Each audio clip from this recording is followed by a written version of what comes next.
Hey guys, welcome back to my channel and to the second episode in my series Spotlight, where today we're going to be talking about the singer Nivea.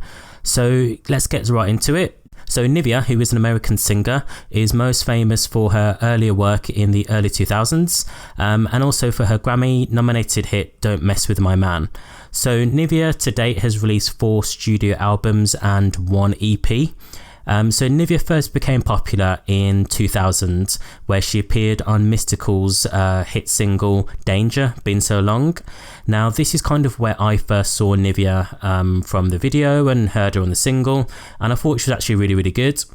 And soon after that, she signed with Jive Records, where she released her debut single, Don't Mess With The Radio, in 2001. Now, the video itself, I remember as being quite colourful, quite poppy, and it really put her in the GP's eyes, and I thought this was a really good move for her. Her label decided to focus internationally on her debut album called Nivea, first in Australia and Japan.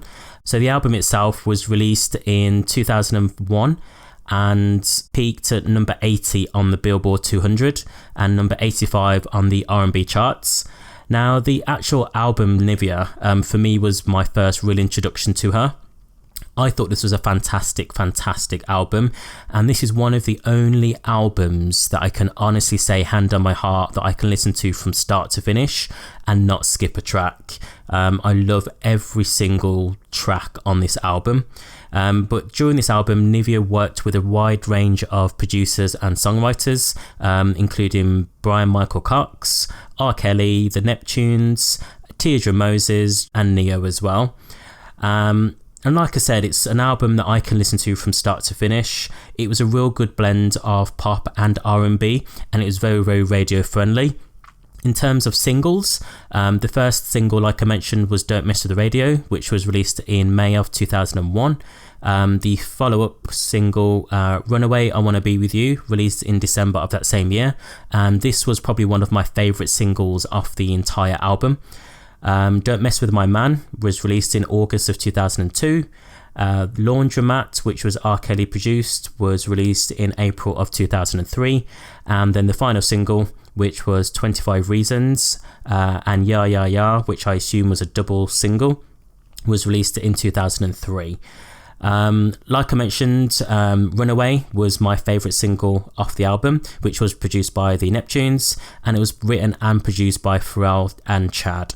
You can definitely tell their production is all over that track. Anyone who knows the Neptunes work, particularly in the early 2000s, will easily be familiar with it from like the first 2 seconds of the track.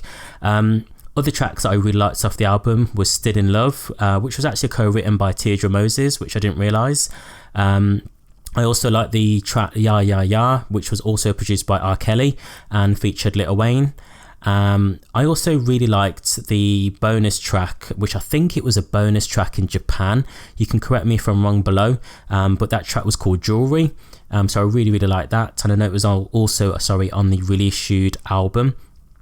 And then the final track, which I really liked, was Just In Case as well. But like I said, from start to finish, I can easily listen to that whole album.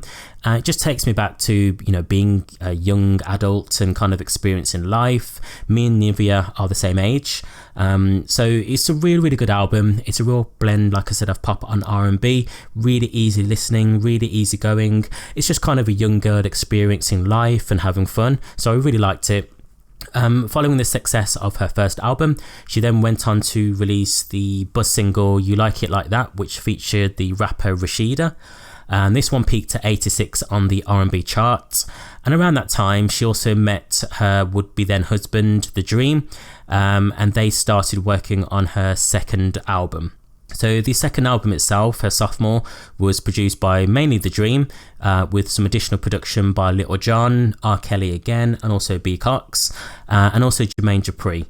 The album itself peaked at number 37 on the US Billboard 200 charts, and the album itself was called Complicated. It was critically acclaimed, but it didn't really garner much commercial success. And it did become Nivea's lowest selling album to date, with just 84,000 copies sold. Now, the album itself was quite different from her debut. This one was more of a crunk / R&B style album with a little bit of hip hop thrown in as well. There was only 2 singles that were released from this album. So the debut single, OK, which was released in October of 2004. And then the follow-up single called Parking Lot, which was released eventually in May of 2005. No other singles, like I mentioned, were released from Complicated, and that was due to the album itself being recalled. I believe there's some issues in terms of the content protection on the disc, so some discs themselves wouldn't play, which was a bit unfortunate. And at that point, Nivea decided to also leave Jive Records. So it wasn't, the album itself didn't get much of a chance to kind of resonate with the public, and I think that's obviously why it failed to meet so much commercial success.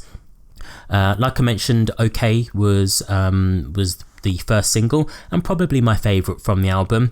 I also liked a track which was recorded around the same time, but it didn't meet the album. That track was called On Fire, so I really liked that, and if I can find a clip of On Fire, I will drop it in here. You made me sing it.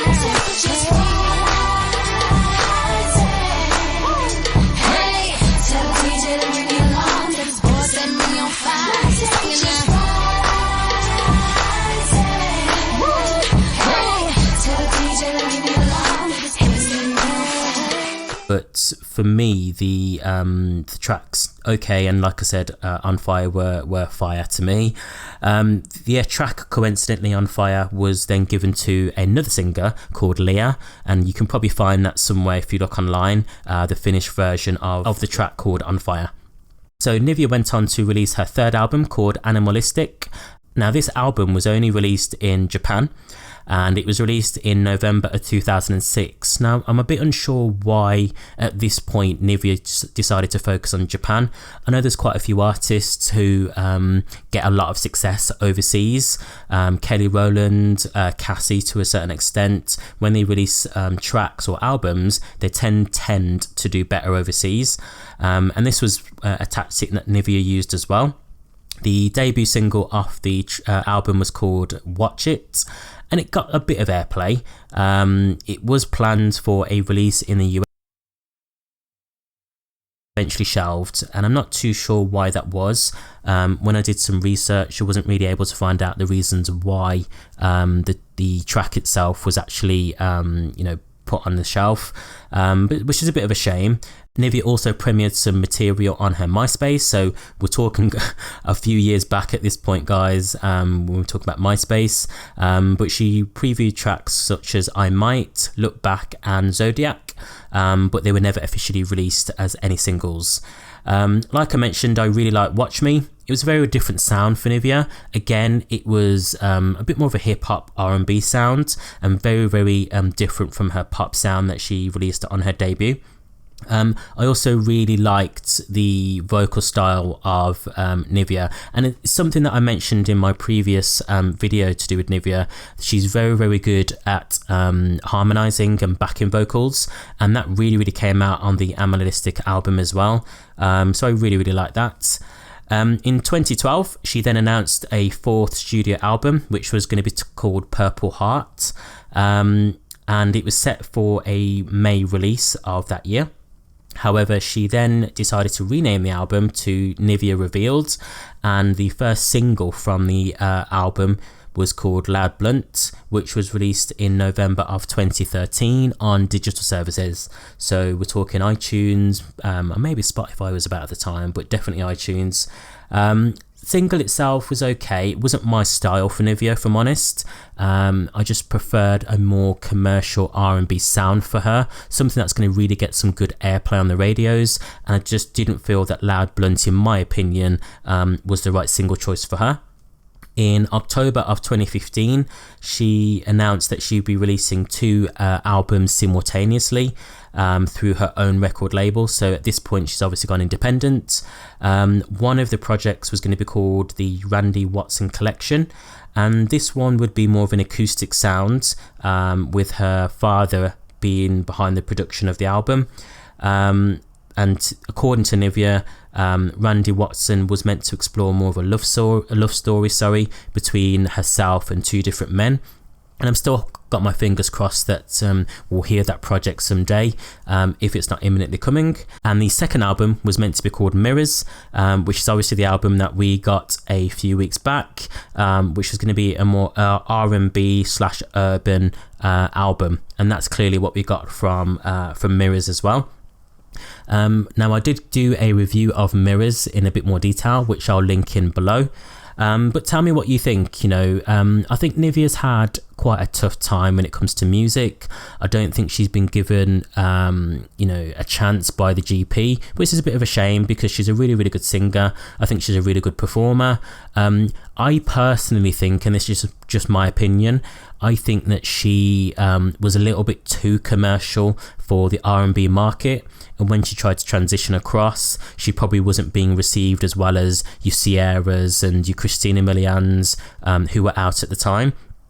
I know that when I watched a clip of an interview, and I will try and find a clip of it to put in here, but I remember that Nivea said that she was meant to be the Black Britney, and that's how the record label were trying to promote her when she released her debut album. Now I can kind of see that to some extent. She could sing and dance, and it was very much aimed at the young adult or teenagers, so maybe that's also what kind of hindered her career.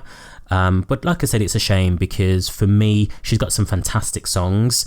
Like I said, a lot of those have never been geared to the radio, such as On Fire and Jewelry. And I think that, if Nivea's career had gone in a different direction, she could be a really, really big superstar now. I think she's still got that potential. I don't think she's going to get there with the Mirrors album, if I'm being very honest. I think she needs something a little bit more commercial, and I mentioned this in my other video. But let me know what you think in the comments below. Are you a fan of Nivea? What albums are your favourites? And also, what tracks do you like as well? If you've liked this video and enjoyed it, please smash the thumbs up button. Also, don't forget to hit the subscribe button to be notified of when I next upload. And I'll speak to you next time, guys. Bye. I know that everybody's